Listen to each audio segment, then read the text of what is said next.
Corona ಎರಡನೇ ಅಲೆಯಿಂದಾಗಿ ಜನ ತತ್ತರಿಸುತ್ತಿರುವ ಹಿನ್ನೆಲೆಯಲ್ಲಿ ರಾಜ್ಯ ಸರ್ಕಾರವು 14 ದಿನಗಳ ಕೊರೋನಾ ಕರ್ಫ್ಯೂ ಘೋಷಿಸಿತ್ತು. ಪ್ರತಿಯೋರ್ವರು ಮಾಸ್ಕ್ ಅನ್ನು ಕಡ್ಡಾಯವಾಗಿ ಧರಿಸಬೇಕು, ಸಾಮಾಜಿಕ ಅಂತರ ಕಾಪಾಡಿಕೊಳ್ಳಬೇಕು ಎನ್ನುವ ಘೋಷಣೆಯನ್ನು ನಿರಂತರವಾಗಿ ಘೋಷಿಸುತ್ತಾ ಬಂದಿದೆ. ಆದರೆ ಕೆಲವರು ಮಾಸ್ಕ್ ಧರಿಸುವಲ್ಲಿ ಉಡಾಫೆ ತೋರುತ್ತಿರುವುದು ಅಲ್ಲಲ್ಲಿ ಕಂಡುಬಂದಿದೆ. ಶ್ವಾನವೊಂದು ಮಾಸ್ಕ್ ಧರಿಸುವ ಮೂಲಕ ಎಲ್ಲರಿಗೂ ಮಾದರಿಯಾಗಿರುವುದು ಕಂಡುಬಂದಿದೆ.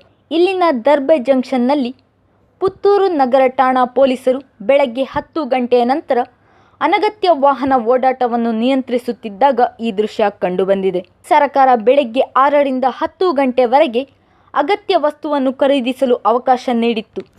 ಈ ಸಂದರ್ಭದಲ್ಲಿ ದರ್ಬೆ ಮುಖೇನ ಆಗಮಿಸಿದ ದರ್ಬೆ ಪ್ರವೀಣ್ ಡ್ರೈವಿಂಗ್ ಸ್ಕೂಲ್ನ ಮಾಲಕರಾದ ಪ್ರವೀಣ್ ಡಿಸೋಜರವರು ತಮ್ಮ ಪ್ರೀತಿಯ 2.5 ವರ್ಷದ ಹಗ್ ನಾಮಾಂಕಿತದ ಶ್ವಾನದ ಮುಖಕ್ಕೆ ಮಾಸ್ಕ್ ಧರಿಸಿರುವುದು ಸ್ಥಳದಲ್ಲಿದ್ದ ಪೊಲೀಸರು ಹಾಗೂ ಪತ್ರಿಕಾ ಮೀಡಿಯಾ ವರದಿಗಾರರ ಕುತೂಹಲಕ್ಕೆ ಎಡೆಮಾಡಿತ್ತು. ಸರ್ಕಾರದ ಮಾರ್ಗಸೂಚಿಗಳನ್ನು ಜನಸಾಮಾನ್ಯರೇ ಉಲ್ಲಂಘಿಸುತ್ತಿರುವ ಈ ಸಂದರ್ಭದಲ್ಲಿ ಮಾತು ಬಾರದ ಶ್ವಾನವೊಂದು ಮಾಸ್ಕ್ ಧರಿಸುವ ಮೂಲಕ ಮಾನವರಿಗೆ ಮಾದರಿಯಾಗಿದೆ.